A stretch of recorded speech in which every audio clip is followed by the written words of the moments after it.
nuestra madurez cristiana, nuestra fe, se ponen a prueba, ¿ya?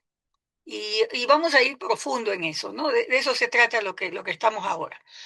Entonces, este autor, pastor, etcétera, Steve Coase, al cual me voy a referir varias veces, él se dedica a esto y la finalidad, si bien gira alrededor de la ansiedad, no es el punto realmente del ministerio, el material, etcétera. Es simplemente que podamos acercarnos más al Señor Jesucristo, ¿ya?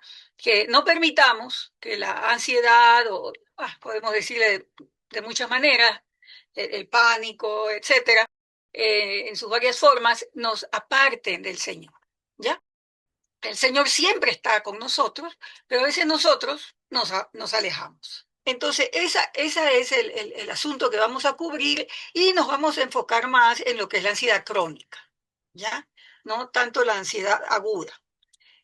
Porque es la ansiedad crónica la que nos aparta, bloquea nuestra conciencia, nuestra percepción espiritual de que nuestro Señor está con nosotros y que nos está ayudando. Esa es la invitación a crecer en esa área. Si escucharon el testimonio chiquito de Steve Coase que lo puse, allí él habla de cómo sería si es que yo estoy consciente de la presencia del Señor y cómo es la situación cuando no estoy consciente. Y él usa la palabra reactividad para describirlo, las conductas que tenemos cuando caemos, digamos, en la ansiedad crónica y no la gestionamos. Entonces, esto es un poco lo que queremos caminar hoy. La ansiedad no es tan poderosa como para eliminar a Dios. O sea, Dios está presente. Esa es una cosa muy importante. Yo puedo hacer que no lo perciba, o simplemente digo, hijo, estoy solito en el mundo para enfrentar este problema. Esa es una creencia falsa. El Señor está presente. El Señor lo ha dicho en su palabra, lo dice el Señor Jesús en Mateo 28, 18 al 20, dice que todo poder, Él tiene todo poder, está la gran comisión y dice que está con nosotros todos los días hasta el fin del mundo. Entonces, el problema de la ansiedad es ese, que nos quita la conciencia de la presencia del Señor. Como que caemos en las garras de la ansiedad y actuamos con reactividad. Entonces, el plan para poder gestionar la ansiedad es primero notarla. Esa es la parte del examen personal interior, es observar, notar. La segunda es nombrar, significa decir, a ver, ¿qué mismo está pasando? ¿No? ¿Qué mismo está sucediendo? Y nombrar, de alguna manera, es decir, mi falta. Estoy tratando de escapar de Dios porque yo quiero controlar la situación, solo por decir un caso. Entonces, nombrar, como lo vamos a ver hoy, no es fácil, porque hay cosas que no nos gusta reconocer. Y el tercer paso es ya disipar la ansiedad, que baje varias rayitas, que este monstruo inmenso se convierta en un gusanito manejable. Ese es el plan para esta noche. Vamos a hablar de notar y observar la ansiedad. Nomás quiero decirles que esto que estamos trabajando ahora implica un nivel más, no sé si decir más alto, pero es un nivel de mayores destrezas de liderazgo. Y lo vamos a seguir hablando luego. Pudiéramos no interesarnos en desarrollar esto, pero vamos a ver qué es importante. Entonces, ¿dónde ocurre la ansiedad? La ansiedad ocurre en mí, el espacio en mí. Yo adentro siento algo. Pero también la ansiedad ocurre entre el espacio entre mi persona y la otra persona. Ahí están esos dibujitos. Entonces, yo siento ansiedad cuando voy a hablar con mi hermano, con el que no he hablado en 2 años. Entonces, hay una ansiedad entre los dos, ¿sí? No es solo la ansiedad en mí, hay algo entre los dos. El tercer espacio es el espacio en el otro. El otro tiene ansiedad. El otro quiere, no sé, controlarme, enseñarme, quiere, no sé, alguna cosa. O espera algo de mí. Entonces, el otro tiene ansiedad. Es la ansiedad en el otro. Ahí el desafío es si yo pesco eso y lo hago mío. Y el cuarto es la ansiedad que se da en el espacio entre los demás. Es como cuando entramos en un salón y hay alguna tensión allí. Yo entro allí. Ese es el espacio entre los demás. Entonces vamos a tratar de identificar esto. Entonces, ¿cómo sé que hay algo de ansiedad en mí? Y vamos a pensar en algunas herramientas. Entonces, parte del poder examinar dentro de uno es qué estoy sintiendo en este momento. Me siento abandonado, desvalido, me siento tonto, me siento, en fin, o sea, ahí está el rollo de qué es lo que pasa en mí, en el espacio en mí. Es mi sensación de sentirme tonto, mi sensación de que yo tengo que salir corriendo y resolverle el problema al otro, es mi necesidad de agradar a los demás. Todas esas cosas son desencadenantes de la ansiedad en mí.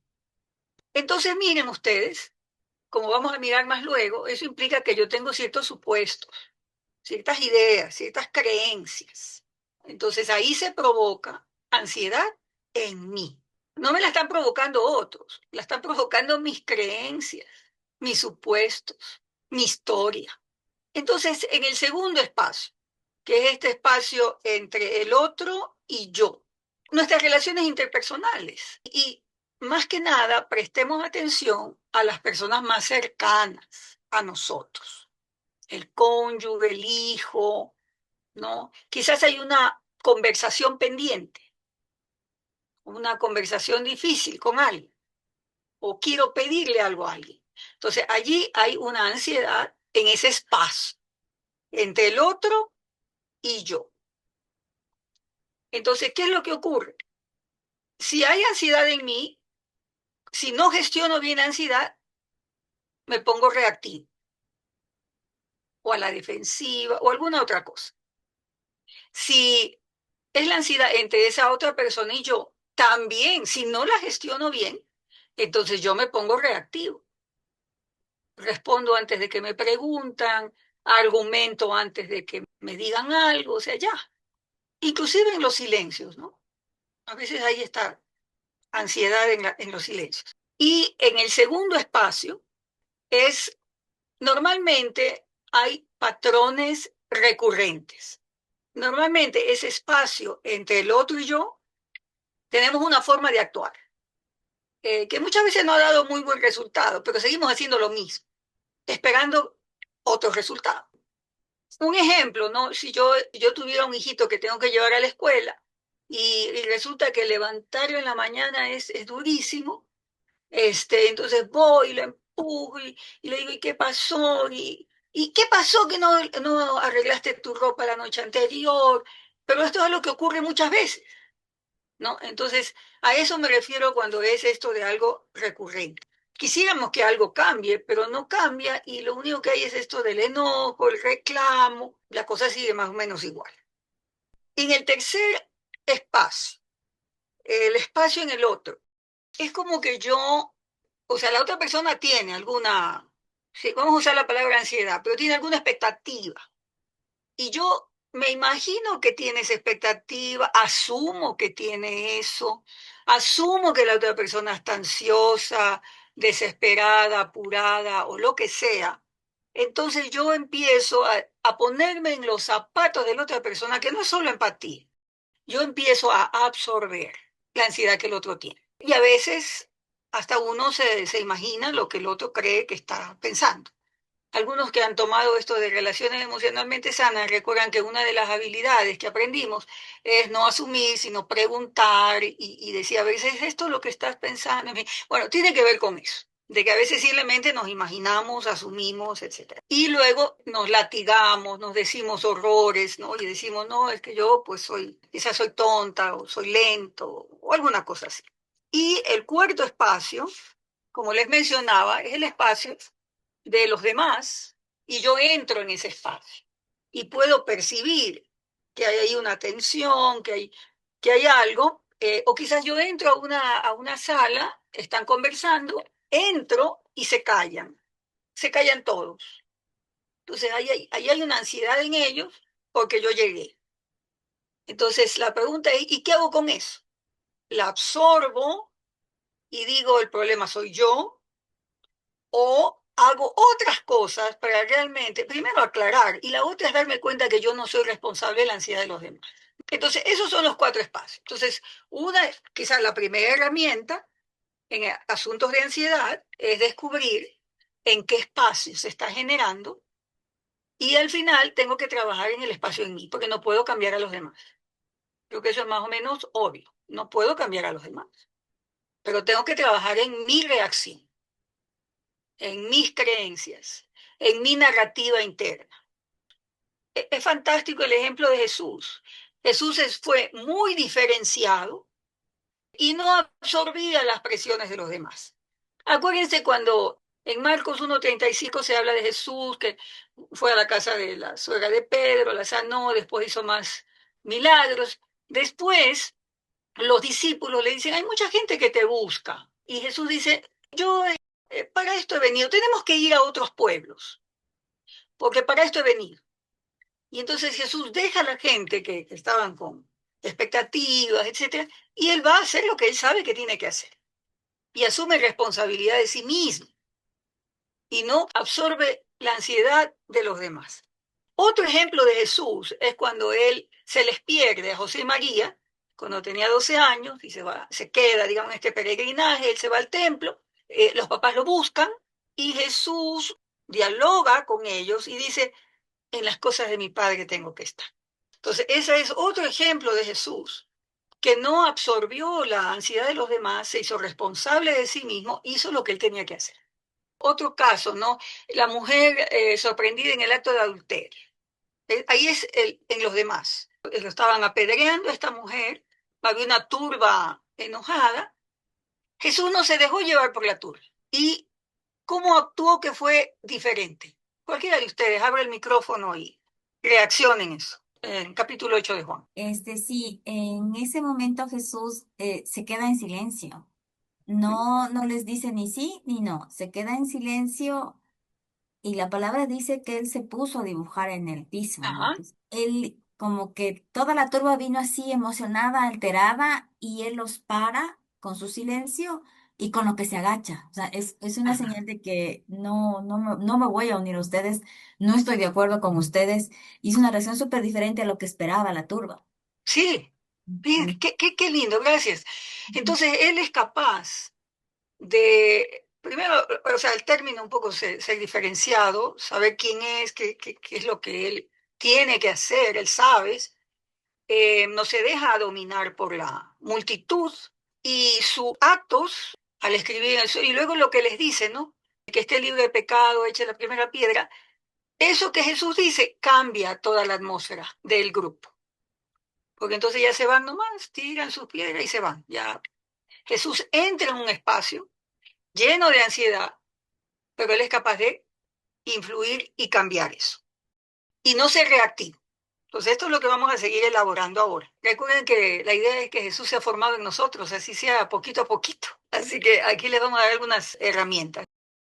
Entonces, la invitación hoy es a trabajar en nosotros, en la ansiedad en nosotros, para que seamos menos reactivos.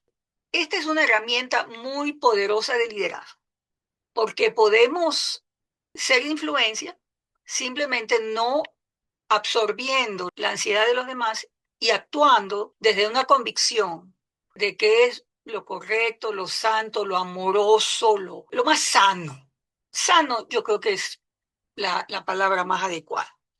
Entonces, esa es la invitación que les hacemos. Esto es como para trabajarlo, ¿eh? Para trabajarlo, no es que uno lo aprenda en un par de horas.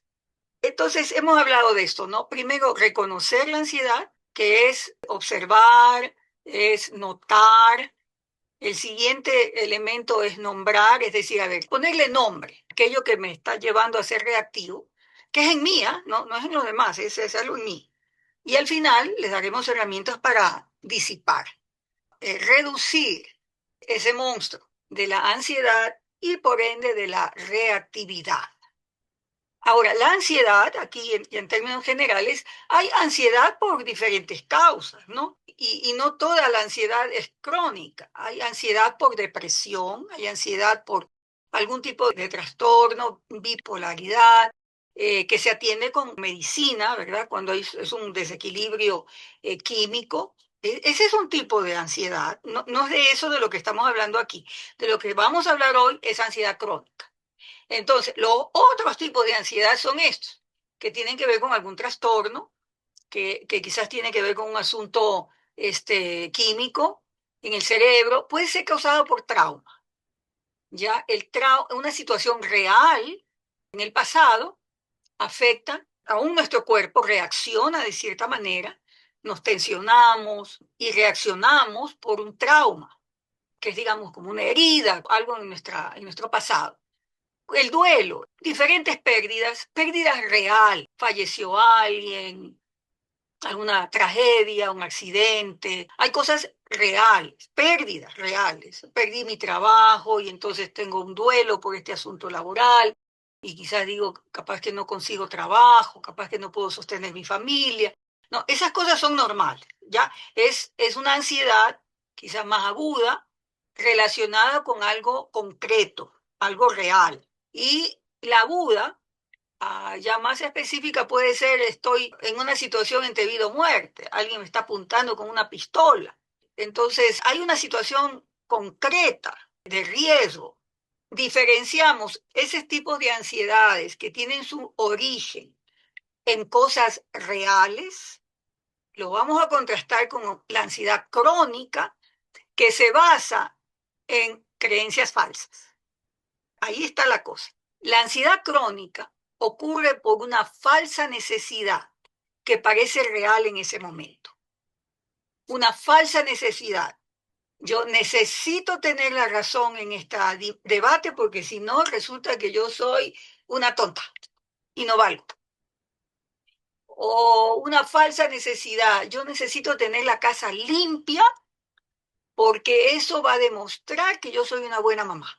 Otra falsa necesidad, yo tengo que tener un auto, porque si no todo el mundo va a creer que yo soy inútil. O mis hijos tienen que todos estar en la universidad, porque si no el resto o la gente va a pensar que yo he fracasado.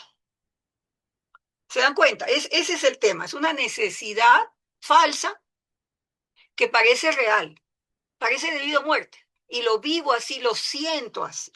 De ese tipo de ansiedad es que estamos hablando ahora. Si estamos en medio de un accidente y es una situación de que alguien está sangrando al lado mío, eso no es ansiedad crónica. Eso no es un tema de falsas creencias. Es real. Ese impacto es real. No es imaginario. Pero ustedes se van a sorprender la cantidad de cosas que tenemos acá arriba. Y donde estamos enfrentando hoy es porque lo estamos enfrentando desde la parte cognitiva, pero también desde la fe. ¿De qué manera yo me he autoengañado? En fin, entonces lo que dijimos al principio es, la ansiedad crónica lo que hace es que saca a nuestro Señor de la foto y lo enfrentamos con nuestras propias ideas, lógicas, hábitos. Blanca dice, tengo que dejar de llorar porque pienso que soy simple. Sí, ese es un buen ejemplo, Blanquita, ¿no? Si la gente me ve llorar, yo necesito dejar de llorar porque si no la gente va a creer que yo soy simplona. Muy buen ejemplo. O aquí, si mis hijitos adultos triunfan, es una muestra de mi excelencia, de lo que yo he logrado. Ya, excelente, excelentes ejemplos. Eso es. Entonces, claro, queremos cotejar eso con la verdad de Jesús, la verdad del Evangelio, lo que el Señor nos dice. Ok, entonces, esta ansiedad crónica o reactividad, estamos usando la palabra reactividad, porque reactividad es lo que yo hago cuando siento que esta ansiedad me carcome por dentro. Entonces, mi reactividad se produce por ciertos supuestos. El supuesto que tengo es que todas las mujeres debemos saber cocinar. Y si yo no sé cocinar, entonces soy un fracaso. Entonces yo tengo que preparar una comida para un grupo de personas y entonces digo, no, no, o sea, esto, tengo que hacerlo perfecto, porque si no lo hago perfecto, yo soy un fracaso. O sea, ni siquiera que lo haga medio medio. Entonces ahí es donde se van todas estas cosas. Entonces vamos a tratar cada una de estas, ¿no? Supuestos, expectativas, faltas creencias y falsas necesidades. Y les voy a dar un artículo después donde están las notas de esto. Escríbanlo porque a algunos les ayuda a escribir, porque su tarea va a ser justamente que usted vea por dónde, cuál es su patita coja. Entonces, los supuestos, como les digo, ¿no? Yo asumo que, ¿y cuántas cosas asumimos? Asumimos algo sobre los hijos, asumimos algo sobre cómo es la vida matrimonial, asumimos algo sobre el manejo del dinero, asumimos algo sobre la iglesia. O sea, ¿qué nomás? Tenemos tantas cosas. ¿Y cómo sé que estoy asumiendo? Cuando digo, debería ser así. Eso es cuando yo ya tengo metido aquí el supuesto de que las cosas tienen que ser así. Y ahora, lo que queremos aterrizar no es tanto en los demás. O sea, yo espero que los ecuatorianos sean honrados. No. Donde queremos trabajar en los supuestos que tengo sobre mí. Entonces, ¿qué supuesto pudieras tener sobre ti mismo? Yo me acuerdo muchas veces en la vida pastoral conversar con personas que a veces venían a una consejería y me decían, ¿sabe qué? Yo tengo un problema y es que no se me queda la Biblia. O sea, no soy, o sea, hay un problema en mi cabeza que no me puedo aprender los versículos bíblicos. O sea, solo faltaba que diga, yo soy tonta. Ese era un supuesto. Yo soy tonta. Entonces yo puedo decir, no es que yo soy lenta o soy lento o es que yo, no sé, un montón de cosas, ¿no? Es que yo no sé hablar y no me hago entender. Entonces, yo puedo tener un montón de supuestos y algunos de ustedes lo han dicho muchas veces, o sea, hasta cuando decimos nadie me aguanta. Entonces, yo tengo un supuesto de que soy una persona insoportable, difícil de amar. Entonces, ese es el supuesto que tengo. O puedo tener el supuesto de que yo soy horrible, no sé, o sea, aparte de las cosas físicas, ¿no? Así hay muchos supuestos que yo puedo tener. Anote usted, vaya pensando, y lo que va anotando le va a servir después para su reflexión. O quizás usted dice yo, o sea, todos estos temas de inseguridades que tenemos, ¿no? A veces damos una, no sé, hacemos una clase, o por ejemplo, yo predico, en fin, salgo de eso y digo, uy, estoy segura que estuvo horrible, que todos se aburrieron, que fue, no sé, que fue pésimo, ¿no? Porque yo soy pésimo, porque yo no sé desarrollar una idea, porque yo soy tan, hasta puedo decir que no, yo soy tan pecadora, no sé, montones de cosas que, no, que podemos pensar en nosotros mismos. Entonces, ahí están los supuestos que tengo sobre mí. Sí, o sea, yo puedo decirles, por ejemplo, en algún momento en las prédicas, yo estaba convencida de que quizás nadie entendió nada de lo que dije. El supuesto era de que yo hablaba difícil, entonces en vez de irme a descansar a la casa, me iba y preguntaba, ¿y se entendió? ¿Y qué fue lo que entendiste? ¿Y tú crees que debo cambiarlo? Repito. Entonces, fíjense, o sea, esos supuestos que uno puede tener, ¿no? O simplemente como tengo estos supuestos y alguien dice, ay, qué lindo que hablaste o qué linda que estás hoy. Y yo digo, no, o sea, eso no soy yo, ese es este vestido que me regalaron. O es el Señor a través mío. Entonces no soy yo, pues. O sea, el Señor no es que usa este instrumento, sino que es el Señor. Y a veces puedo exagerar la nota, ¿ah? O sea, algo que suena como humildad, pero realmente no es, ¿ah? Entonces yo puedo fingir que le doy la gloria a Dios, pero realmente no se lo estoy dando. El perfeccionismo, por ejemplo, ese es un supuesto importante. El perfeccionista cree que si no lo hace perfecto, no lo puede entregar, si es un trabajo, si es una manualidad, si es un proyecto. Tiene que estar perfecto. Y tiene esta idea de qué es lo perfecto. O sea, la persona nomás se imagina qué es lo perfecto, ¿no? Tiene su propia idea sobre esto. Entonces tiene que hacer lo mismo una y otra vez. Y a veces en casa hay esas experiencias, ¿no? De algunos que se demoran años en hacer algo, porque simplemente hasta que no está perfecto, no lo entrego. Entonces allí hay ciertas ideas. Si yo no lo hago perfecto, el resto va a descubrir que yo soy una tonta, o soy un tonto, o soy un inútil. El tema del perfeccionismo es que son metas inalcanzables. No es solo hacerlo bien, a veces es inalcanzable. Y el estándar lo tengo yo aquí metido. Ya, los demás no es que esperan tanto, pero uno tiene esto aquí metido. Eso nos lleva al siguiente, que son las expectativas. Mi expectativa es de que yo tengo que ser, que tengo que trabajar duro. Yo soy una trabajólica. Y es verdad, o sea, aquí no me estoy inventando. Entonces yo tengo la expectativa de que mi cuerpo va a aguantar todo. y es una expectativa falsa. Ya los años me están cayendo encima y ya me doy cuenta porque no ha sido así. Entonces, así podemos tener expectativas sobre nosotros mismos en distintas áreas. Entonces yo tengo esta expectativa de que yo soy una amiga fantástica, leal, amorosa. Y eso nos mete en muchos problemas, ¿eh? Muchos problemas, porque es mi expectativa sobre mí misma. Entonces yo soy capaz de romperme un brazo por otra persona. Es mi expectativa. Tengo que ser muy buena persona.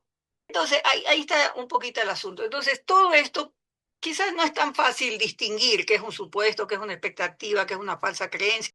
Al final es falso, ¿ah? O sea, ese es al final.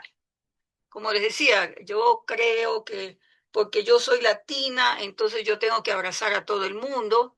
Cuando me encuentro con los, no sé, con otras nacionalidades, yo tengo que ser así, cariñosa. O porque yo soy de la costa, yo tengo que ser extrovertida. Es una falsa creencia. La gente es diferente. Entonces uno se imagina cosas. Y el tema de las falsas necesidades, luego lo vamos a trabajar más, esto de las falsas necesidades. Pero esta falsa necesidad de ser amado, aceptado, que me aprecien, que me digan que yo necesito que me afirmen, hace que muchas veces haga cosas que no debo hacer. Me genera ansiedad, esta necesidad. Entonces, por ejemplo, mi necesidad de ser amada hace que quizás tenga relaciones con, no sé, amistades o otro tipo de relaciones familiares que pueden ser un poquito destructivas para mí, porque simplemente es mi falsa necesidad. Vamos a seguir trabajando esto luego, ¿ya? Pero la pregunta, y nos vamos a los grupos.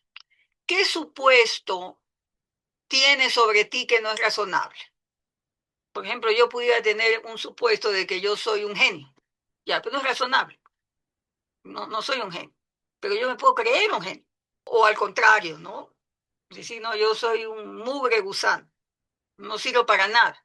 Eso es una expectativa que no es razonable. Y la segunda es qué expectativa tuvo alguien sobre ti inalcanzable. Es decir, alguien esperó de ti que seas, no sé, un éxito en los negocios, pero no eras tú. Y eso es lo que alguien esperaba de ti. Pero esto es supuesto mío, que no es razonable, o expectativa de otro. Yo pudiera tener la falsa creencia de que si alguno de ustedes tiene la cámara apagada es porque lo que estoy hablando es aburrido. Y entonces yo pudiera llenarme de ansiedad y decir, híjole, soy un fracaso, ¿ya? Pero yo sé que muchos tienen la cámara apagada por otras razones, que no es eso. Entonces yo desecho la falsa creencia. ¿Se dan cuenta? Ese es el ejercicio. ¿No? Yo puedo decir, a ver, ¿qué es lo que está pasando? ¿No? Y es una cadena. Entonces hay que parar la cosa para no dejarme llevar por ese torbellino de ideas, que son ideas falsas. Eh, entonces, mirando un poquito, bueno, apenas hemos tocado un poco esto de los supuestos, las falsas creencias. Lo lindo es que el Espíritu Santo es espíritu de verdad y Él quiere guiarnos a toda la verdad, ¿sí? Y Jesús también, qué importante que es para Jesús la verdad, no solo la doctrina, sino la verdad que nos hace libres para que podamos amarle más, para que podamos disfrutar más del regalo de vida que Dios nos da, el tiempo que nos da para transitar en esta tierra y que no vivamos metidos en estas falsas ideas. La ansiedad crónica es ilusión, es distinta a las otras ansiedades que hablamos que están ocasionadas por cosas concretas, ¿no? La muerte de alguien, la pérdida de alguna cosa, una enfermedad, o sea, esa es otra historia. Pero también, ¿no? Uno puede tener problemas y puede decidir, a ver, ¿cómo enfrento esto? Lo enfrento desde la ansiedad crónica o enfrento la realidad de lo que está pasando.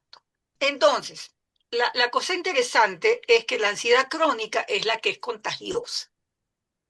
¿Por qué contagiosa? Porque yo puedo absorber las expectativas de los demás y que se conviertan en, de alguna manera, el motivador. Y no es real, no es real. Yo me acuerdo cuando, bueno, respondí al llamado como pastora, misionera, ir a estudiar Biblia, etcétera.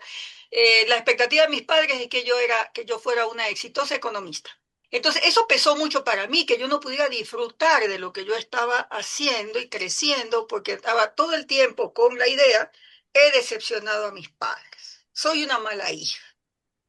Sí, tomó algunos años aclarar esa nube y sí, tuvieron alguna expectativa, pero no era una expectativa que duró 20 años. O sea, pero yo la tenía y yo la cargué. Yo absorbí eso. Entonces, ese es el punto en el que estamos queriendo ver, que la ansiedad crónica es contagiosa. Asimismo, yo también puedo, en mis intentos de controlar a otros, etcétera, sin darme cuenta, estoy haciendo lo mismo. O sea, aquí todos estamos en esta dinámica, ¿ya? Entonces, hemos hecho dos análisis, ¿no? La pregunta, que quizás no la lograron tratar todos. Una es qué supuesto tengo sobre mí, y la segunda era qué expectativas tienen los demás sobre mí que es inalcanzable, que es irreal.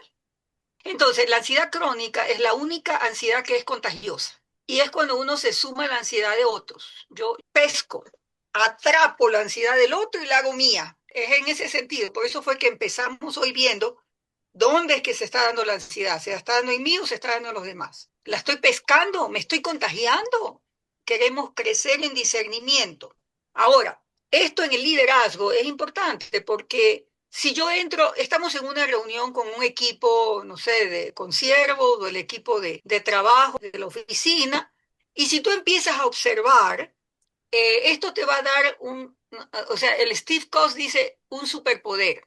Y observa a la gente en la reunión. ¿Quiénes son los que siempre hablan primero? Si hay un silencio, enseguida tratan de resolver el asunto, en fin. Eso es por ansiedad, porque necesitan tener la última palabra o porque necesitan demostrar que sí son inteligentes, que estar callado es ser bruto. Entonces, si usted observa en la reunión, vea la interacción, o hay una reunión, se decide algo y luego siempre hay un par, dos, tres que conversan en el pasillo y tienen la reunión después de la reunión. Entonces, también ahí hay ansiedad. Algo no entendieron, algo les preocupa, algo. Entonces, observe. Ahora, como líder o como pues esa gracia que Dios nos da a veces de estar al frente de equipos, a lo que vamos a ir trabajando es de que podamos realmente observar y podamos estar presentes y ser una buena influencia para que no hayan ambientes tóxicos. Vamos a tener algunas herramientas para eso, ¿no? Especialmente si podemos lograr algunos equipos un poco más saludables. Entonces, eso es lo cruel de la ansiedad crónica, es que es contagiosa. Miren, muchas veces los cristianos, cuando damos consejería o ayudamos a alguien, nos cuesta, y esto lo sabemos por muchos talleres que hemos estado de escucha, etcétera. ¿Cuántas veces, en vez de escuchar primero, queremos enseguida dar un consejo, dar la respuesta, la solución al problema? Cuando no es eso lo que nos están pidiendo. Pero yo me lleno de ansiedad y digo, híjole, yo se supone que si vinieron a donde mí es porque se supone que yo tengo que tener la respuesta. Sí, ¿se dan cuenta ese supuesto cómo va funcionando? Eso está dentro de mí. La otra persona necesita ser escuchada. Pero yo tengo este asunto metido, que es una expectativa. Por ejemplo, de un pastor, se espera que el pastor dé el consejo. Entonces, como tengo esto, de que se espera de mí como pastor que dé el consejo, entonces no escucho. ¿Y cuál es el asunto? He absorbido, de alguna manera, este dolor en el otro, pero yo mismo tengo ansiedad. Yo tengo ansiedad, porque no sé estar callado, no sé esperar. Y digo, no, pues seguramente van a creer que soy tonta si es que no digo algo. Por ahí va la cosa, que realmente podamos estar primero presentes, que podamos escuchar, entender cuál es la situación y no solo lo que yo me estoy el mundo que yo estoy creando, porque nos desconectamos. Si yo estoy, por decir un caso, en consejería o acompañando a un amigo que algo le pasó, y enseguida salto a dar la solución y esto es lo que tienes que hacer, no me estoy conectando con las emociones de esa persona. O sea, no estoy siendo empático. Tampoco estoy esperando o tratando de discernir a ver, Señor, ¿qué quieres que yo haga? Simplemente yo digo, yo tengo que responder. ¿No? Entonces, por eso es que la ansiedad crónica nos desconecta de Dios y nos desconecta de la parte emocional de otros o aún de nosotros mismos. Entonces, Esta es un tipo de ansiedad, ¿no? Todas las ansiedades son ansiedad crónica, ¿ya? Pero la ansiedad crónica es esta, que se basa en una serie de cosas que son imaginarias. Ahora, vamos a analizar esto de la ansiedad en mí. Mira, este pasaje bíblico hermoso de Génesis 28:16 dice, ciertamente Jehová está en este lugar y no lo sabía. Entonces, este es el contraste, ¿no? Estamos dando una clase de ansiedad en una escuela de formación espiritual, porque lo importante que queremos decir es que hay que discernir esto, Dios está presente, Él está haciendo algo. Entonces no es que me encargó un paquete para que yo solito vaya y lo haga, no. La idea es que caminamos con el Señor en todo lugar. Jehová está en este lugar y yo no lo sabía. ¿Dónde notas la ansiedad en tu propio cuerpo, en tu propia persona? Para algunos puede ser la mente, ¿no? Tengo montones de ideas. Y sí, tengo que confesar que ayer tuve ansiedad crónica. Tuve un problema de no tener visa y pasaporte y se me ocurrieron 80 soluciones al problema. A la mente me dio así, ¿no? En lugar de simplemente esperar y tranquilizarme. Gracias a Dios por una amiga, me ayudó mucho. La otra es un corazón acelerado. Me palpita, uno puede estar así. Sé que tengo esa ansiedad crónica porque mi corazón está a 100. Digamos, la idea es que puedas también notar en tu cuerpo. Las manos te sudan las palmas de los pies, las palmas de las manos, te pica la cabeza, o sea, no sé qué es lo que son los síntomas de cuando estás con ansiedad. O el cuerpo se tensiona, sientes enseguida el cuello o el estómago que se te, no sé, se te afloja, no sé. Entonces es como, ¿cuáles son esos síntomas de ansiedad crónica en ti? Entonces esa es la parte primera de notar. ¿Qué está pasando conmigo? En mis pensamientos, en mi corazón, en mi cuerpo. ¿Qué es esto de la reactividad? La reactividad es mi reacción, ¿no? Con estas cosas. Y en la reactividad, lo que plantea Steve Coase es que hay dos extremos.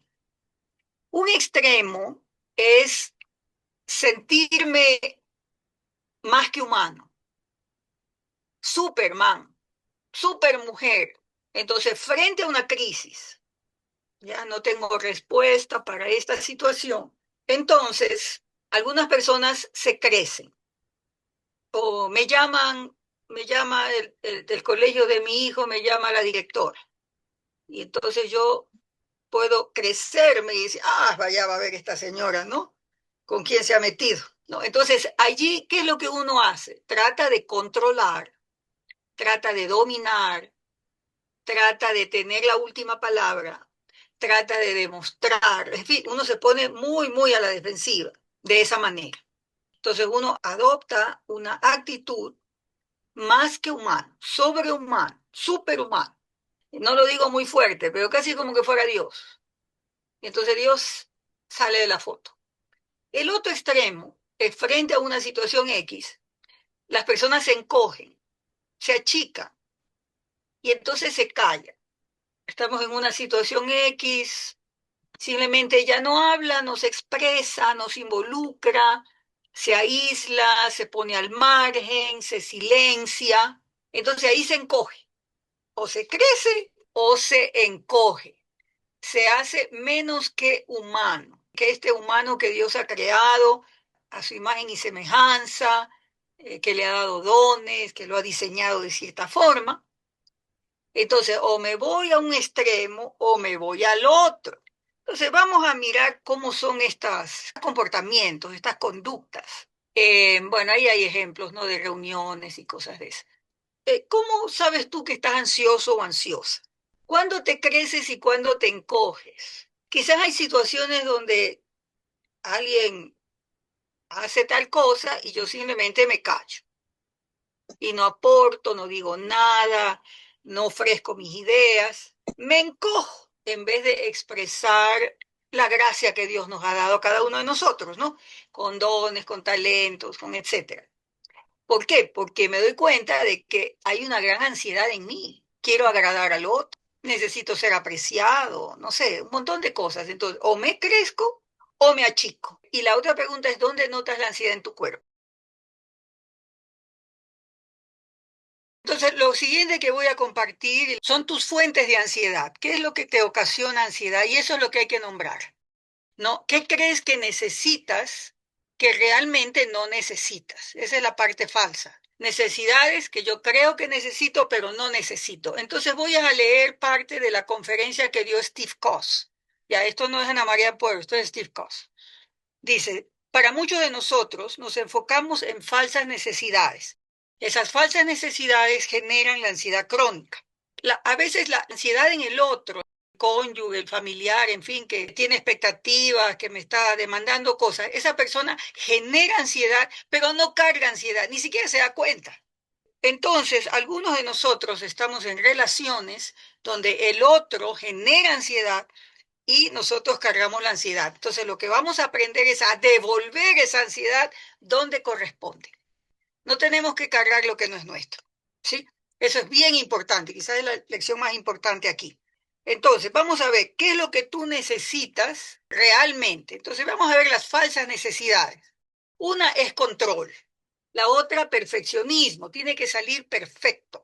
Tercero, tener la respuesta, la última palabra, la respuesta, la solución. El otro es estar disponible para la gente. Y al final, aprobación.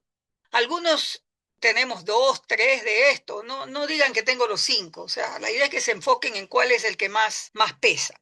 Entonces, por ejemplo, los que son fanáticos del control, dice, es como que si estuvieras en una reunión, tienen que decidir a dónde ir a comer, tienen que seleccionar el lugar. Entonces, la persona que tiene esta necesidad de control, que le da ansiedad, que no se toma una decisión, entonces esa persona se asegura de definir a dónde tienen que ir todos. No por querer salirse con la suya, sino porque quiere que los demás tengan la mejor experiencia posible. Entonces se adelanta. Por ser necesidad de control, no espera que haya un poquito de debate, discusión, nada, sino que eso hace los que necesitan controlar. Si no controlan, se sienten inútiles, o es una necesidad que les genera ansiedad.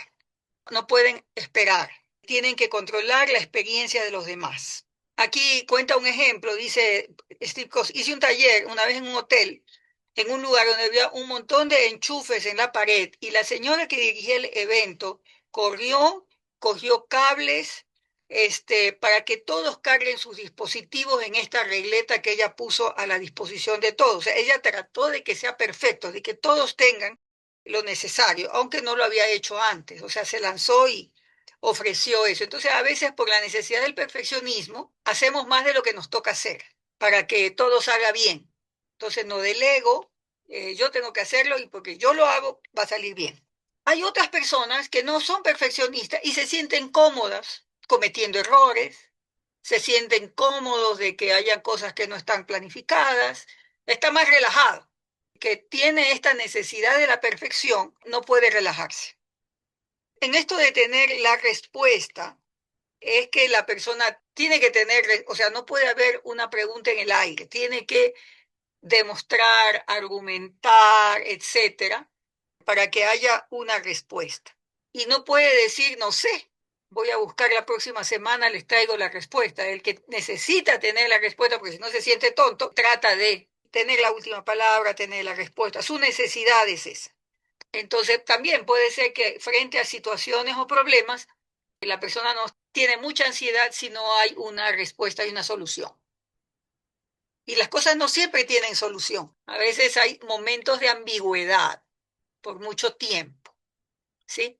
Pero el que tiene ansiedad crónica y esta es su necesidad, no soporta esos espacios medios grises, medios ambiguos. El otro es estar disponible para la gente. Él cuenta esto, dice, cuando las personas comparten su situación conmigo, dice Steve Cossey, su dolor, mi cerebro me dice que necesitan que yo les dé consejo, aunque la mayoría de veces solo buscan a alguien que los escuche. Dice, en el caso de mi matrimonio, mi esposa me contó lo que le pasó y yo sentía en mi cerebro que mi cerebro decía, dile lo que tiene que hacer, ¿no? Entonces, eso es una parte. En esto de y estar disponible, que esté siempre, que me puedan llamar a cualquier hora, que yo siempre esté disponible, esa es mi necesidad, que la gente me necesite, etcétera. Son fuentes de ansiedad crónica, que la gente me necesite, de eso me nutro. Yo he tenido este problemita bastante. Una persona que necesita estar disponible para la gente, le es muy difícil poner límites. Porque claro, ¿cuál es el asunto? Yo no debo hacer por los demás lo que ellos pueden hacer por sí mismos. Entonces, al estar disponibles para la gente, puedo asumir tareas que no me corresponden. Entonces, y este último de aprobación es de que necesito que me digan que lo que estoy haciendo está bien. Es una necesidad. En decisiones, por ejemplo, no puedo tomar una decisión, necesito la aprobación de alguien que me diga que sí, que está bien la decisión. Entonces, mi necesidad es aprobación. Eso, entonces la pregunta es, ¿cuál es tu motor? ¿Tu motor es control, es perfeccionismo? ¿Cuál es tu motor? La primera tentación de los humanos, Génesis 3, es tratar de ser como Dios, ¿no? Entonces, todas estas cosas que están allí, si ustedes la ven, parecen muy buenas, ¿no? Aún estar disponibles para la gente, etcétera. Pero el asunto es cuando yo quiero hacer esto y ser como Dios. Por ejemplo, en el caso del perfeccionismo son metas irreales, ¿no? A veces fuera de alcance, a veces muy fuerte. Entonces nos extralimitamos para tratar de cumplir y estas necesidades básicas que son falsas, nos extralimitamos. Tratamos de ser superhumanos, Superman, supermujer, quizás hacer algo más allá de lo que Dios nos está pidiendo hacer, porque es nuestra necesidad. Y cada una de estas cuestiones tiene sus promesas, bueno, hay todo un ciclo que no es verdad. Dos formas sencillas de descubrir la ansiedad crónica. La primera, hay una pregunta, es ¿cómo me ha diseñado Dios? Entonces, frente a este deseo, estas cosas que tengo allí, la invitación es a ver cómo me ha diseñado Dios. Nos ha diseñado a todos con fortalezas y debilidades. Hay cosas que sí podemos hacer bien y otras cosas no tan bien. Entonces, al reflexionar cómo Dios me ha diseñado, puedo ver que hay cosas en las que puedo hacer hasta cierto punto. En Ecuador usamos un término, un dicho que dice monedita de oro para todo el mundo. O sea, no soy siempre perfecta, ni siempre tengo el control de todo, ni siempre me van a aprobar todo el mundo. O sea, es que eso es mentira, eso es irreal. Entonces tengo que aceptar un diseño de Dios, una realidad, etcétera. Entonces puedo hacer lo mejor que pueda, esforzarme, sí, pero no caer en la mentira de que lograr una de estas cinco cosas es lo que me da, que me hace que sea una persona buena o que vale la pena o un buen hijo de Dios o un buen cristiano o un buen humano. Entonces lo que hace Satanás es torcer los dones que Dios nos ha dado, ciertas capacidades para hacer las cosas bien o quizás una persona inteligente o algo, tuerce eso para llevarlo más allá de lo que debe ser. Entonces, lo otro que sugiere Steve Coase es identificar tus dones, tus talentos, etcétera, ¿no? Y no exagerar la nota, para que no sea una exageración, una fantasía, una ilusión de quien yo creo que debo ser. Y dice, mira el impacto de tu control o de cada una de estas cinco cosas, de tu control, de tu perfeccionismo, de tener la última palabra. Mira el efecto de eso en tus seres queridos. Mira el efecto, tu búsqueda de aprobación, mira el efecto que tiene en tus relaciones interpersonales. Muchos de los líderes cristianos nos quemamos, nos agotamos, porque tenemos algunas de estas falsas necesidades. Entonces creemos que tenemos que estar disponibles para todo el mundo, que todo el mundo tiene que querernos. No, a los pastores nos pasa eso. O sea, aparte de que hay hermanos que dicen, usted tiene que ir a visitar a todos los hermanos en su casa, que es imposible. No, entonces la necesidad de aprobación hace que a veces los pastores, los misioneros, se excedan porque tienen una necesidad básica falsa, exagerada. Ese es realmente el punto. Entonces, ese es un poco el asunto para analizar y en su tarea le vamos a invitar a que se detenga y vea cuál es su motor, cuáles son sus áreas, ¿no? Entonces, en la ansiedad crónica, lo que pasa es que pensamos que si yo no tengo esa necesidad, se acabó el planeta. O sea, si yo no hago perfecto esta situación, porque creo que todos los demás esperan eso, entonces fue el final del mundo, todo el mundo se va a dar cuenta de que soy un fracaso, entonces se exagera, ya. Ese es el problema de la ilusión, que genera la ansiedad crónica. No es verdad. Solo Dios es perfecto, por decirlo. Y en el caso de la aprobación, o sea, el Señor me aprueba, habrá gente que le voy a caer mal. O sea, eso es así. Es parte de la vida. Entonces, el asunto es que adoptemos un tamaño humano y que podamos relajarnos en la presencia de Dios.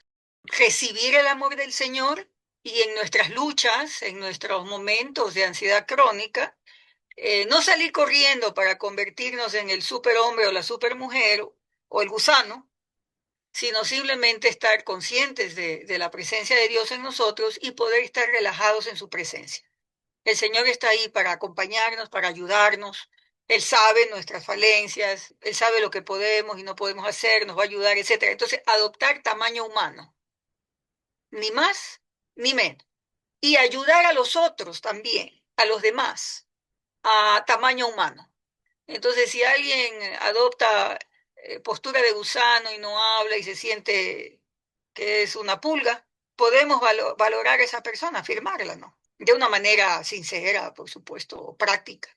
Creo que es más difícil enfrentar a alguien que se hace casi Dios, ¿no? Súper genio, súper, es un poquito más difícil. Pero dando la oportunidad a otros es posible equilibrar un poco las fuerzas, ¿ya? Entonces, la invitación es a relajarnos en la presencia de Dios. Y Steve Koss sugiere esta oración. Esta es una herramienta muy linda. Dice, Jesús murió para que yo no tenga que sentirme que soy una inútil. Jesús murió para que yo no tenga que enfrentar sola este problema. Jesús murió y resucitó para que yo pueda estar en medio de esta situación, donde no sé lo que hay que hacer. Jesús murió y resucitó para que yo no tenga que esperar que esto que voy a hacer salga perfecto. Jesús murió y resucitó para que yo no tenga que luchar porque esta cosa sea perfecta. Entonces, esa es la frase que sugiere, ¿no? Jesús murió y resucitó, entonces yo no tengo que controlar. Jesús murió y resucitó, entonces yo no tengo que obtener la aprobación de todos y que todo el mundo me quiera. Jesús murió y resucitó, y entonces yo no necesito estar disponible para todo el mundo, porque Jesús murió y resucitó. Entonces, esa frase que sugiere Steve Koss nos ayuda a ubicarnos, de que no estamos solos en esto, y de que Jesús murió y resucitó, para que yo no tenga que controlar, para que yo no tenga que ser perfeccionista. Esa es una propuesta para que yo esté otra vez consciente de la presencia del Señor en medio de eso que estoy haciendo. Todos los que estamos somos cristianos. Entonces, el asunto es que mi fe se convierta en algo práctico, que sea así como vivo, que mi narrativa interna, mi diálogo interno, reconozca la presencia de Dios. Él sugiere, realmente, y esto se los voy a dar por escrito, más que nada, es parte de un blog que escribió y ya está traducido al español, es que a veces hay una brecha entre lo que yo creo de Dios y mi experiencia con Dios. O sea, yo creo que Él es todopoderoso, pero cuando hay un problema, yo me hago cargo. Ahí es cuando hay una brecha. Entonces tengo que revisar si la forma en que vivo es realmente como lo que digo que creo.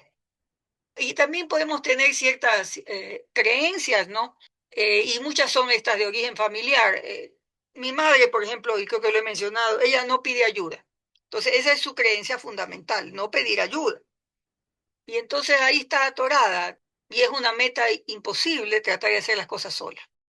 Podemos tener creencias así, ¿no? Ideas que no son reales, que las hemos recibido de nuestra familia de origen, pero que no son reales. Es como cuando uno le dicen, no confíes en nadie. Los amigos no existen. Entonces, todas esas son creencias que yo tengo que decir, no es así. Eso es, no es verdad. No es una generalización absoluta. Entonces, a veces usamos eso cuando tenemos ansiedad. Usamos estos dichos, ¿no? Para enfrentar algo. Y tenemos que cotejarlo con el Evangelio, etcétera. Él dice que debemos morir a algunas de estas ideas. En vez de hacer un mayor esfuerzo, y esto es lo del blog que está escrito para que lo lean, es que a veces nos dicen, por ejemplo, tú quieres tener paciencia. Lo que tienes que hacer es esforzarte más en tener paciencia. Entonces, lo que dice Steve Kozer, yo tengo que morir a mi intento de tener paciencia en mis propias fuerzas, haciendo las cosas así como sobrehumanas. Y tengo que refugiarme en el Señor y disfrutar que Él me ama y que Él me está ayudando en el proceso. O sea, no es que me conformo, sino que reconozco que es un trabajo con el Señor. Jesús murió y resucitó para que yo pueda enfrentar esta situación. Esa es un poco la propuesta. Y como les digo, hay más escrito.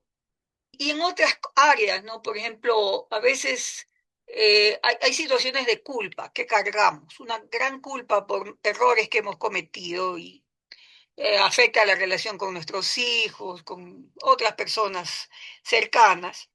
Y sentimos que tenemos que pagar esa deuda, que tenemos que hacerlo. Y él sugiere y dice, mira, quizás tu creencia es de que tú tienes que pagar eso, pero Jesús murió para que tú no tengas que pagar indefinidamente. Entonces, esa es un poco la invitación, ¿no? Para traer al Señor a la foto y reconocer que nuestro esfuerzo es limitado. Entonces es un poco morir a mi intento de que por el control o que por el perfeccionismo o que por las otras cosas yo voy a lograr esto que quiero superar. Es depender más del Señor. Y por último, la tercera cosa, hablamos primero, reconocer dónde se activa la ansiedad en ti, porque puedo trabajar en la ansiedad en mí. Eso es lo que puedo hacer. Lo segundo es ver qué es lo que está generando esa ansiedad, y aquí están estos 5 factores que vimos antes. Entonces, ¿qué sugiere para bajarle unas cuantas rayitas a la ansiedad crónica? Y él menciona estas 6 cosas. Dice vulnerabilidad, el humor, la curiosidad, poner la ansiedad en su puesto o devolverla, claridad y amor. Eso es lo que propone. Entonces, explico algunas de estas cosas. En lo de vulnerabilidad, eh, es reconocer que Dios está trabajando en nosotros, ¿no? No hemos llegado ya a la perfección todavía, el Señor está trabajando en nosotros, tenemos que morir a la irritabilidad o morir a ciertas cosas, ¿no? Porque sí tenemos nuestra parte en desechar ciertos hábitos o ciertas reacciones. Y la vulnerabilidad es esto, estoy en proceso y se lo entrego al Señor. Señor, con esto no puedo. Señor, estoy luchando con esto. Señor, ayúdame. Y la transformación es campo de Dios. Nosotros colaboramos con Dios, obedecemos, leemos su palabra, lo escuchamos, pero el Señor hace la obra del crecimiento y la transformación.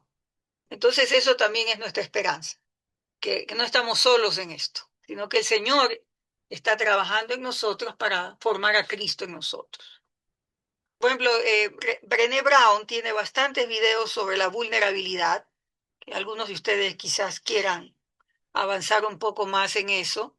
Kurt Thompson, que en algún momento creo que lo he mencionado, él habla mucho de la vergüenza, y por ahí tengo un par de podcasts sobre la vergüenza basada en libros de Kurt Thompson. Él dice que un mensaje destructivo, si alguien nos critica, nos dice algo que nos duele, eso rápidamente entra en nuestra vida. Pero un mensaje positivo, dice, se demora de 30 a 90 segundos en penetrar nuestro ser. Kurt Thompson, cuando alguien le dice, oiga, qué bonito que usted, él dice, espérese un ratito, y esto lo hace al aire, ¿no? Dice, espérese un ratito, yo necesito un poquito de tiempo para que eso penetre. Y es así. Es muy fácil que una cosa negativa, chuan, nos atraviese el alma, pero lo positivo demora más en penetrar nuestro ser. Demora más. Entonces, asimismo, nos cuesta recibir el amor de Dios. A veces corremos y sí, sí, sí, yo sé que Dios me ama, pero ¿realmente? Cuando cometo un error, cuando fallo, ¿creo que Dios me ama o me cuesta?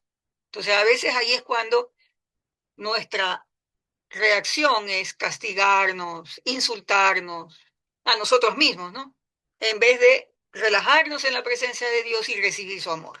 Nos cuesta mucho. El asunto de la risa, del humor, es una forma de disipar la ansiedad cuando nos reímos con otros. No cuando nos reímos de otros, sino cuando juntos podemos reírnos de algo. Yo admiro mucho a los cubanos que tienen un sentido del humor increíble en medio de la desgracia. Son capaces de reírse en medio de situaciones y lo hacen juntos, ¿no? Extraordinario. La curiosidad se refiere al hacer preguntas. ¿Qué me está pasando? ¿Qué es? O preguntarle a otro, ¿no? ¿Es esto lo que percibes de mí? ¿O es esto lo que entiendes? Para no contagiarme de la ansiedad de otro, preferible hacer las preguntas. Estoy asumiendo que tú quieres esto, acláramelo. Por curiosidad lo que quiere decir es hacer preguntas y no asumir cosas. El cuarto de poner la ansiedad en su puesto es no absorber la ansiedad del otro, sino es la otra persona la que tiene las expectativas. No soy yo. O sea, yo no tengo que responder a todo lo que esperan de mí. Yo soy yo nomás. Esto es lo que hay.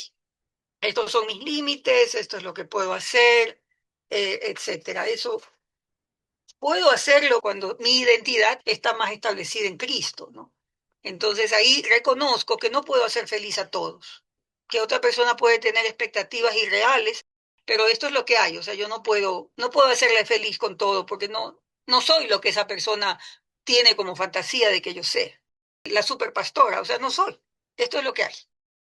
En lo de claridad tiene que ver a sí mismo. A veces en las interacciones, a partir de las preguntas, la curiosidad, con claridad es que yo puedo ayudar quizás a otras personas, ayudarme a mí mismo.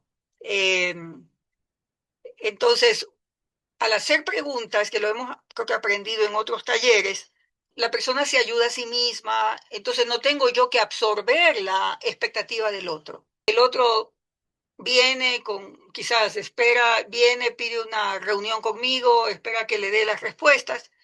Y si yo trato de ayudarle a aclarar cuál es la situación y le hago las preguntas, ¿no? Y qué es lo que está pasando, explícame, cuéntame más.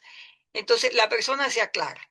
Y capaz que ahí le ayudo más que yo tratando de ser la super persona que tiene la solución a su problema, ¿no? Entonces, aclarando, puedo hacerle un gran servicio, es un regalo, ¿no? Que le puedo dar a la otra persona. Escuchar, hacer las preguntas abiertas que le ayuden a esta persona a llegar a lo más relevante. Y al final es esto del amor, y esto tiene que ver con el amor, el perfecto amor expulsa el temor, dice Steve Koss. Y aquí lo que él dice es amor para uno mismo, que yo me ponga en la lista de las relaciones más importantes, que así como cuido a otros, también me cuide a mí, cuide mi salud, mi bienestar, porque la carrera del servicio y de la vida cristiana es larga. Dice que me obliga a ver también esa parte. Y aquí plantea estas preguntas, son preguntas bien fuertes y están en su tarea. Dice, haz una lista de 3 cosas que le dices a las personas que amas. Esa es la primera. Y luego dice, indica una cosa que te dices a ti mismo, pero que nunca se lo dirías a otra persona. Por ejemplo, yo no mataría de hambre a otra persona, pero capaz que yo sí soy capaz de matarme a mí misma de hambre. ¿Se dan cuenta? Estoy dando un ejemplo un poquito exagerado. Entonces, aquí el asunto es que a otra persona yo no le voy a decir, eres un animal, pero a mí misma sí puedo decirme qué animal que soy. ¿Se dan cuenta? O sea, ese es un poquito el ejercicio. Lo van a recibir por escrito porque es parte de su tarea. Entonces, lo vuelvo a repetir. 3 cosas que le dices a las personas que aman. Que eres valiosa, no sé, tú puedes, etcétera. ¿No? Y luego vamos a ver si es que eso lo haces por ti o por ti haces cosas que no le harías a otros. Entonces se está hablando de un trato más amable con uno mismo, porque como no somos ni Superman ni gusanos, Entonces, el trato humano es un trato digno, aún con nosotros mismos. Entonces, eso tiene que ver con nuestra relación con el Señor. Si yo puedo relajarme en la presencia de Dios, aceptar y recibir su amor, es porque también me acepto a mí mismo, así como Dios me acepta y me tiene paciencia. Dentro de las herramientas que propone Steve Coase, aparte de este ejercicio, en fin, hay una herramienta final para ayudarnos a disipar la ansiedad, a reducirla, es hacer una lista de cosas que generan vida. Y otra vez tiene que ver con tratarnos dignamente. Hay demasiados trabajadores de Dios y pocos hijitos amados de Dios. Eso, bueno, lo dice Steve Coase y en otros espacios de DAI lo hemos trabajado. A veces solo trabajamos y tratamos de obedecer y agradar al Señor, pero nos cuesta ser hijos amados, que disfrutamos de ser hijos amados de Dios, redimidos por el Señor y amados. Queremos ser canales del amor de Dios, instrumentos de Dios, y nos cuesta ser receptores de su amor. Entonces aquí dice, lo que sugiere Steve Coase es hacer una lista de actividades que te ayudan a realmente afirmar esto de que eres amado, hijito amado de Dios y no solo un trabajador. Entonces la lista, que igual está en la tarea que les voy a poner hoy, es personas, lugares, cositas que hacemos que nos ayudan a disfrutar de ser hijos de Dios. Puede incluir hasta chuparse un caramelo, ver una flor, hacer deporte con amigos, jugar un partido. Entonces, son una lista de cosas que dan vida.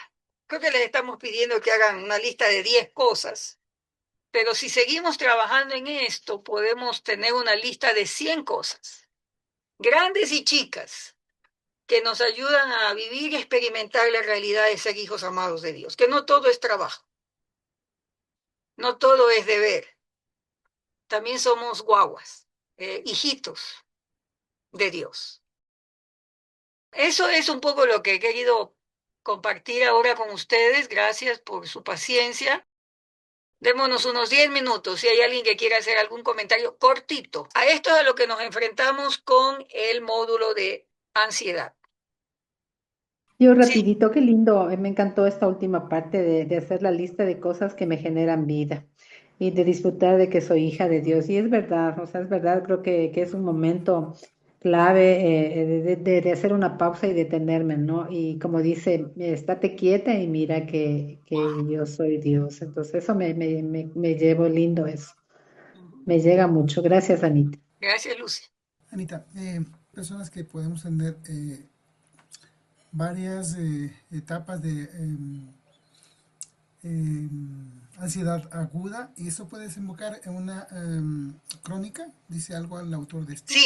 Sí, sí, el autor habla de eso, bien dicho, porque lo que pasa es que a veces, por ejemplo, un trauma eh, puede, puede haber alimentado alguna necesidad falsa y de esa necesidad falsa se nutre esta ansiedad crónica. Entonces puede estar ligado, puede estar vinculado. Entonces hay personas que podemos tener ansiedad crónica y ansiedad aguda. Hay más trabajo, más ayudas. Mm, El Señor provee los caminos para esto. mm, El tema aquí es realmente cómo hago para yo no claro. contagiarme de la ansiedad del otro. Soy responsable de mí principalmente. Porque hay personas que estarán siempre ansiosas. La otra pregunta es, el entorno también que nosotros vivimos puede generar una ansiedad crónica. Por ejemplo, estar solamente escuchando el Por noticiero. ejemplo, Sí. claro, claro. Muy buen ejemplo. Ujú. Entonces, frente a eso, ¿cuál es la necesidad que hace que yo tenga que estar clavado mirando las noticias todos los días? Entonces, tengo que tratar de disipar eso. Por un lado, identificar qué es lo que me está generando que se dé eso.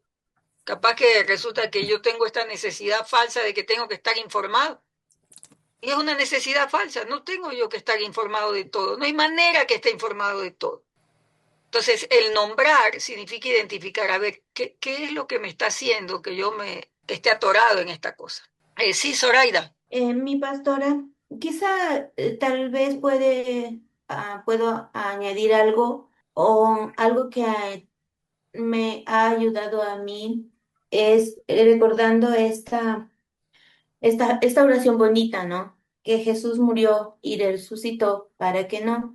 Entonces mi añadidura quizás sería, si me reconozco como una persona que experimenta o que tengo tendencia a ansiedad, el no juzgarme, el no criticarme y abrazar lo que dice en la última parte sobre las herramientas, ¿no? Abrazarme desde el amor, sabiendo que en Dios yo puedo entregar voluntariamente lo que sea que está produciéndome ansiedad, ¿no? Entonces, quizá puede ayudar, porque a veces la persona que tiende a tener ansiedad, pues desde su sentir empieza a juzgarse y a no aceptar su identidad en el amado. Entonces, en mí en su momento, pues a mí me ha ayudado a entregar intencionalmente, recordar que no soy yo quien murió, sino Él, y abrazarme desde mi primera prioridad en Dios. No Dios, no yo primero y Dios después, sino escondida en Él, ¿no? Quizá quería añadir este Gracias, detallecito. Ujú. gracias, mi querida Zoraida, muy, muy valioso. Quizás al final decirles que lo que empezamos fue que la ansiedad crónica lo que hace es que saquemos a Dios de la foto. Nos desconectamos de Dios, nos olvidamos de esa realidad de que Él está con nosotros y nos está amando todo el tiempo y nos está sosteniendo todo el tiempo, a nosotros y al mundo. ¿Ah? Entonces, esa es la mentira de la ansiedad crónica. Entonces, eso es buenas noches, muchas gracias por estar aquí, por trabajar en su vida. Esto es un proceso todavía, así que sean amables con ustedes, de que esto es poco Gracias, a poco. Anita. Dios les bendiga, Muchas buenas gracias. noches.